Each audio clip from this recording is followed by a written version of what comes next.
Hello YouTube. Today on the Naughty Librarian, I am going over my September TBR list. So I'm just gonna be honest with you guys, because I always am. But my September TBR list is just all over the place. I really just couldn't decide what I wanted to read, and I was just like, I don't know this one. Like, I was kind of just a matter of just like, all right, be decisive, pick something. And so that's what I did. So it's all over the place, frankly. But I don't know. I'm kind of feeling good about it in a way because I've been going through like reading slump periods. Not overextending myself is probably for the best.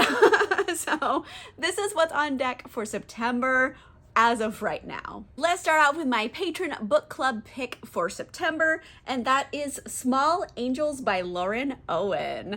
I am excited about this one. It's a book I hadn't really heard about until it came from Book of the Month Club, and I was like, oh, this seems spooky. And frankly, I'm just gonna read you like the first little part of the blurb because it says everything it needs to. So it says, in a hypnotic tale of sisterhood, first love, and hauntings, a wedding in a small English village stirs up unsettling magic and forces a troubled family's secrets out into the open. Oh, this is gonna be ghosts! I'm so into that.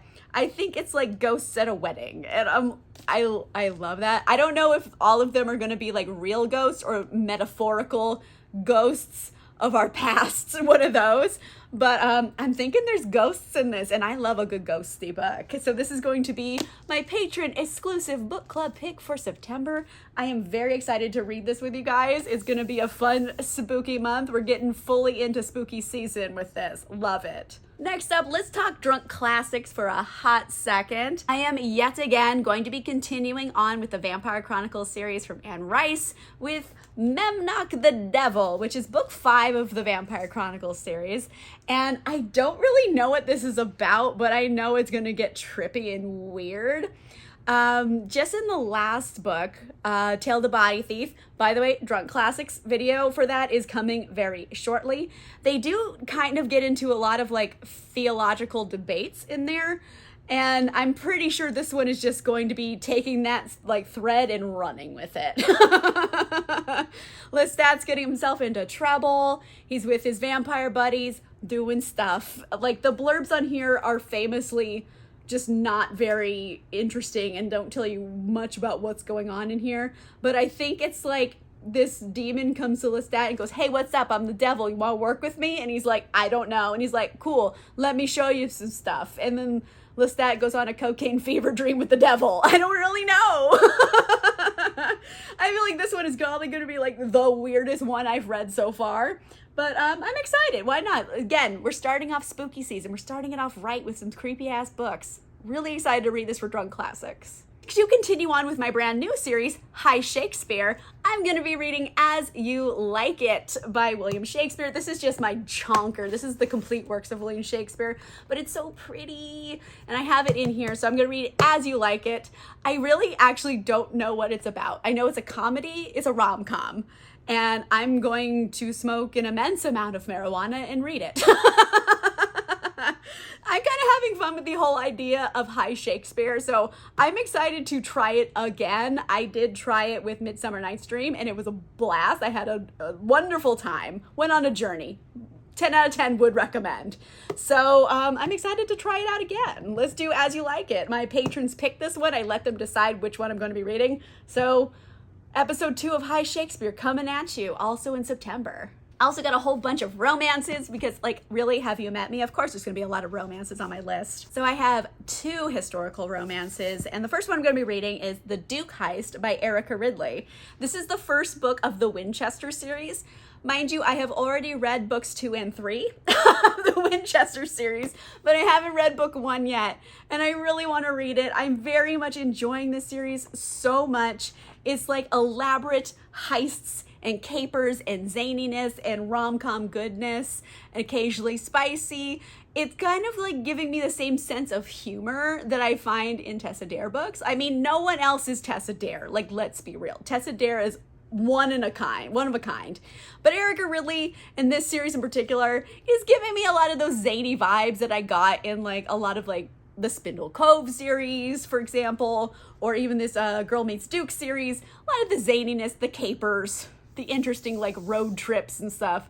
So I'm thinking there's a similarity there, and I'm like having a great time with this series. It's so fun. And this one in particular is Chloe. She's the oldest Winchester sibling, and her whole thing is that she can blend into the background. A wallflower, if you will. But it also makes her an amazing spy/thief. And she is basically has to do this elaborate art heist. And as she steals the art, she accidentally steals a Duke along with it. And then they fall in love for real. And I love that. I feel like he might be like a soft boy Duke. And I'm into that so much. So yes, it's Chloe and this Duke. His name is Lawrence. He's a Duke of Faircliff. So yes, very excited to read this one. It has an art heist and a Duke heist, as the title suggests. Very excited. A brand new release I'm going to be reading is Heartbreaker by Sarah McLean. Oh my gosh, I pre-ordered this probably almost a year ago. I'm so excited. This is the next book of the Hell's Bells series. Oh, I absolutely loved the first book of this series, Bombshell. So good. We're continuing on with the rest of the Hell's Bells. Basically, it's a group of misfit women in like the Regency era who band together to take down evil men. They're sticking it to the man professionally. And there's a lot of explosions along the way. So it's definitely very much capers, zaniness, sticking it to the man, bringing down the bad guy. Love all that. So this is Adelaide and Henry, who's the Duke of Claiborne. So Adelaide, she is part of the Hell's Bells. She is kind of like a spy, a secret finder, and she uses her abilities for good by helping women avoid horrible marriages. Like sometimes they're being pressured into a marriage, she'll help them get out of it. Like that's her whole thing. She's the match breaker instead of the matchmaker. And then you have Henry, he's the Duke of Claiborne. His reputation is impeccable and he doesn't really want to have anything to do with her. He knows what she's about. However, his brother goes to elope with some girl and now both of them are involved in the same type of like, let's abort this wedding situation. They're gonna go on a road trip. I love a good zany road trip rom-com, so I think this is gonna be really fun. I loved the first book of this series so intensely. I have such high hopes for Heartbreaker. Please, Pinky, promise, please, whatever. I need this to be good. I love this so much. I pre-ordered it so long ago and it just came out. Speaking of books that just came out, I have one contemporary fantasy romance I'm going to be reading, and that is Ruby Fever by Alona Andrews. This one also recently just came out. I am so excited. This is the conclusion of the Catalina Baylor trilogy. It is the second trilogy in this like Hidden Legacy series, and oh boy, do I love Catalina as a heroine. So much goes on in these books, it's really hard to like give you like a condensed idea of what the plot is. But basically, this is kind of like alternate history to today, where, I don't know, like in the 1800s, some scientists found like a serum that when you take it, it unlocks like, I don't know, genetic magical abilities. And then we have found out in the years since this was invented that it actually stays in your genetics and you can pass on your abilities to like children. So now in the present day in like Houston, like it's still the real world, but it's like an alternate version of it where like there's all these like magical dynasties of like different houses and like what they're known for. Like this is a fire magic house. This is like a mental abilities house or something. They all have all these magical dynasties and stuff. It's very much like, I don't know, like court politics, but like modern day Houston. And Catalina is kind of like secret agent in this whole thing. And she also has magical abilities. She's going to get into peril, have to save the day. She has this like hot, sexy Italian fiance, Alessandro Segredo.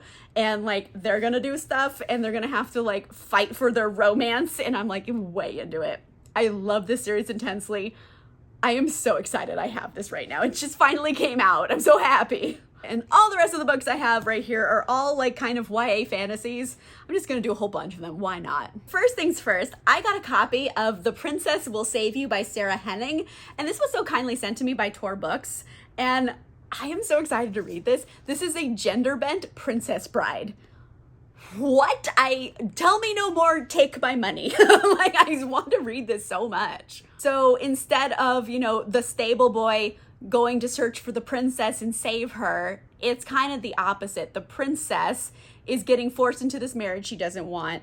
And in order to like force her hand, they kidnap her stable boy. And she's like, hell no. I'm gonna go get him back. I will stab all of you motherfuckers. And I'm like, I want a stabby princess. Yes, have the princess save the stable boy. I love that. But basically that's it. It's a gender bent Princess Bride. Say no more, take my money. I want to read this intensely. Also on deck, I have Fury Song by Rosaria Munda. This is the book I pre-ordered so long ago. So excited to read it. This is like the thrilling conclusion to the Aurelian Cycle series. And this one, I will tell you, it feels very adult because it's super complex. It is technically YA, but it's a book about dragons. And it's also a book about moody feelings. And I think people come into the series thinking it's going to be mainly about dragons with like a side of moody feelings. But it's kind of the other way. It's really a book about moody feelings with like a side of dragons. I mean, it's a healthy side of dragons, don't get me wrong. But basically there's this whole world. There's dragons and like a weird elitist classist system around them and violent revolution, and then they have new people in power, but are the people in power now any better than the old people who were in power? A lot of political intrigue, revolutions, uprisings, dragon fights, moody feelings. And this is the big conclusion. And oh boy, the ending of book 2 was such a cliffhanger.